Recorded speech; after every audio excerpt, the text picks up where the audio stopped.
республики на сегодня. Добрый день, уважаемые жители Республики Саха-Якутия. Текущая санитарно-эпидемиологическая ситуация в республике характеризуется стабильным снижением. По сравнению с прошлой неделей количество случаев было на 20% меньше, чем неделя, которая была в начале февраля.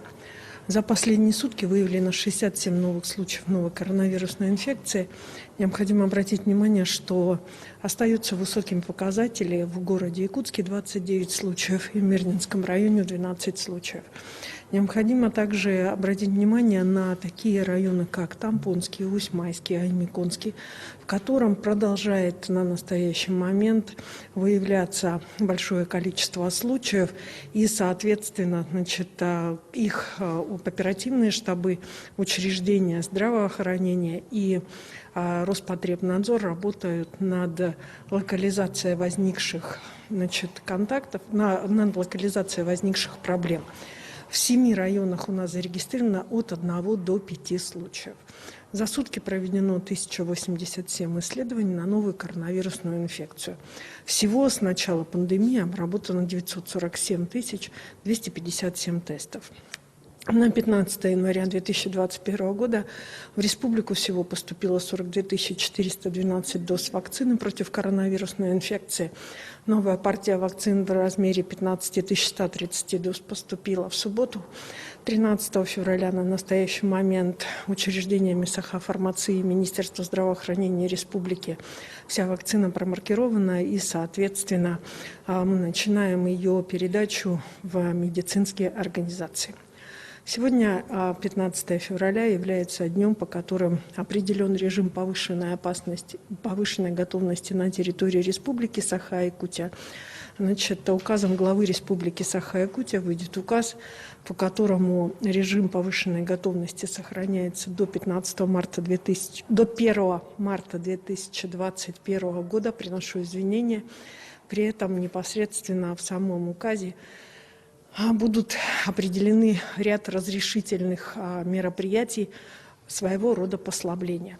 К таким послаблениям прежде всего будет отнесено разрешение работы фудкортов при условии соответствующих определенных в указах в виде 50% вместимости в зале и расстояние между столиками до 2 метров. Кроме того, соответственно, будут разрешено использование банкетных залов при условии предельной численности посетителей не более 50 человек. При этом расстояние между ними также должно соблюдаться в размере 2 метров. Также необходимо обратить внимание на то, что разрешена будет работа букмекерских контор и выставочных мероприятий, которые на территории республики были ограничены. Кроме того, снимаются ограничения по режиму работы предприятий общественного питания, которые были установлены у нас в марте 2020 года. И вообще режим предприятий общественного питания возвращается в свой обычный доковидный режим.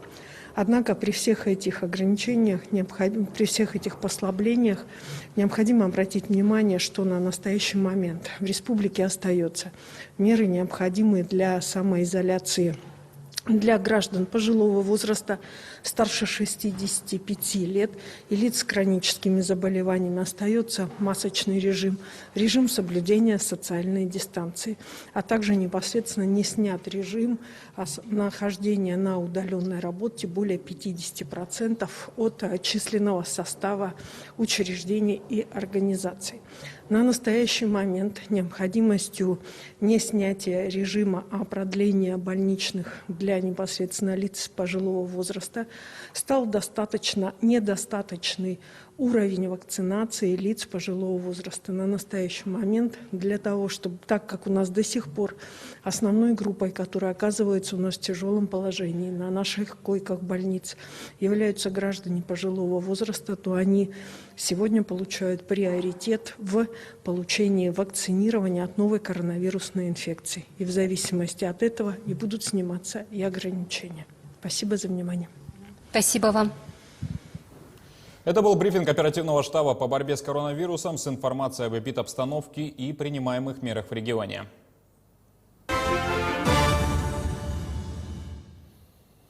Далее эфир продолжим новостями к этому часу и коротко о главных темах. Почти 3 десятка стран одобрили применение спутника ВИ в прививочной кампании своих граждан. Больше нормы снега выпало в Алекминске в этом году. Как